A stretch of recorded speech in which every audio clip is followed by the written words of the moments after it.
Bonjour et bienvenue dans cette nouvelle vidéo. Ici Stéphane du site internet investiralyon.fr et dans cette vidéo je vais vous parler de ce que c'est qu'une année lombarde et du double avantage de l'énorme intérêt que ça peut avoir pour vous en tant qu'investisseur. Mais avant je vous invite à cliquer sur le lien qui doit apparaître ci-dessus pour télécharger ma vidéo privée gratuite qui est réservée aux personnes qui vont s'inscrire, introuvable sur YouTube puisqu'en lien non répertorié. Et donc c'est un condensé de mes meilleurs conseils issus de mon expérience d'investisseur depuis maintenant 10 ans et de chasseur d'appartements aujourd'hui. Donc une année lombarde. Donc quand vous investissez en immobilier, eh bien, vous allez emprunter à la banque.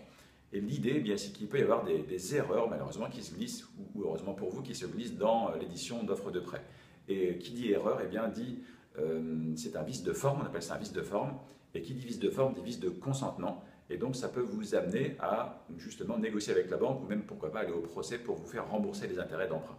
Alors je vous donne un exemple concret, c'est-à-dire qu'au cours des investissements que j'ai pu faire, eh bien, je suis allé regarder justement attentivement dans les conditions générales de l'offre de prêt, et c'est indiqué noir sur blanc dans les offres de prêt de la banque en question, et je vais vous lire la phrase précisément. Les intérêts courus entre deux échéances seront calculés sur la base de 360 jours, chaque mois étant compté pour 30 jours et rapporté à 360.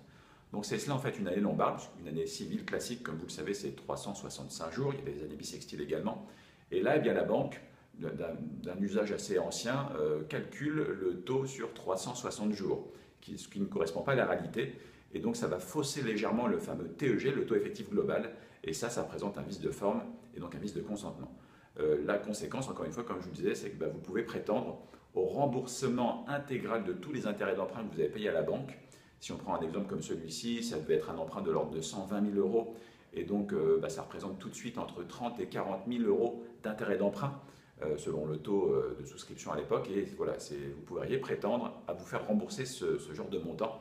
Et puis le double intérêt, c'est que vous renégociez justement un nouveau crédit, et cette fois-ci au taux légal. Et là, on est proche de zéro. Donc voilà pour l'année lombarde, et cette année un peu bizarre de 360 jours. Donc écoutez, je vous invite à regarder dans vos offres de prêt s'il peut y avoir une erreur comme ça qui s'est glissée.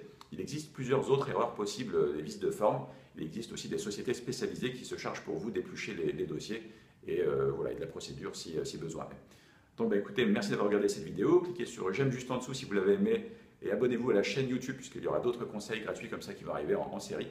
Ce conseil du jour, il est issu d'une formation, d'un coaching qui est en cours de création qui s'appelle Caviar, comment acheter vite et intelligemment un appartement rentable, dont je vous parlerai prochainement, il est en cours de création. Merci d'avoir regardé cette vidéo, à bientôt pour la prochaine, au revoir.